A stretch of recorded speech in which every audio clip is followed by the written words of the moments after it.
বসতবাড়ির উপর দিয়ে ঝুঁকিপূর্ণ বিদ্যুৎ সঞ্চালন লাইন থাকায় বিপাকে পড়েছেন বগুড়া শহরের বাসিন্দারা।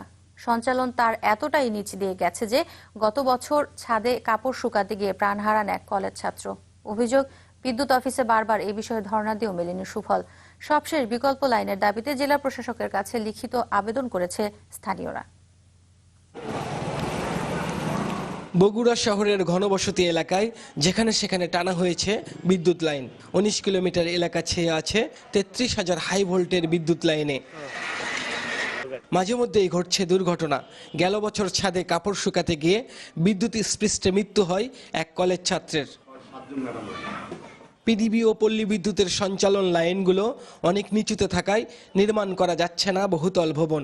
কোথাও বা বিদ্যুতের তার, টিনের চাল ছুঁই ছুঁই। ভুক্তভোগীদের অভিযোগ, বারবার বিদ্যুৎ বিভাগের কর্মকর্তাদের দপ্তরে ধর্ণা দিয়েও লাভ হয়নি। বিদ্যুৎ অফিসে আমরা অনেক ঘোরাঘুরি করার পরেও এই জিনিসটা আমরা কোনো ফল পাইনি, তাদের দৃষ্টি আকর্ষণ করতে আমরা পারিনি। এই বিল্ডিং এ একটা ছেলে ৩৩ লাইন সাথে বিদ্যুৎ পোস্টে মারা যায় এবং প্রাইভেট মাঝে মধ্যে ছোটখাটো এই ধরনের ঘটনা ঘটে আর কি। একতলার উপর আর করা যাচ্ছে না, আর করতে পারবো না, কারণ উপরে তার আছে, এটা ডেঞ্জারাস।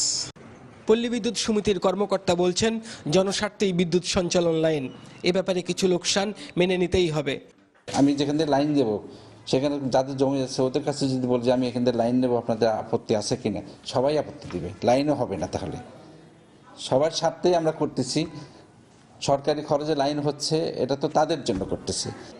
তবে জেলা প্রশাসকের আশ্বাস, লাইন সরানো বা অন্য লাইনের সাথে যোগ দেওয়ার ব্যাপারে সংশ্লিষ্ট বিভাগের সাথে তিনি কথা বলবেন। এরকম সুযোগ আছে যে এই সঞ্চালন লাইনটা একটু সরানো যায়, অথবা রিয়ারেঞ্জ করা যায়, অথবা এটাকে যদি অন্য কোনো বড় সঞ্চালন লাইনের সাথে সম্পৃক্ত করে এটাকে বাদ দেওয়া যায়, সেগুলো সংশ্লিষ্ট বিভাগের সাথে আমি কথা বলবো। দুর্ঘটনা এড়াতে দ্রুতই পদক্ষেপ নেওয়ার দাবি স্থানীয়দের। ফরহাদুজ্জামান শাহী, চ্যানেল 24, বগুড়া।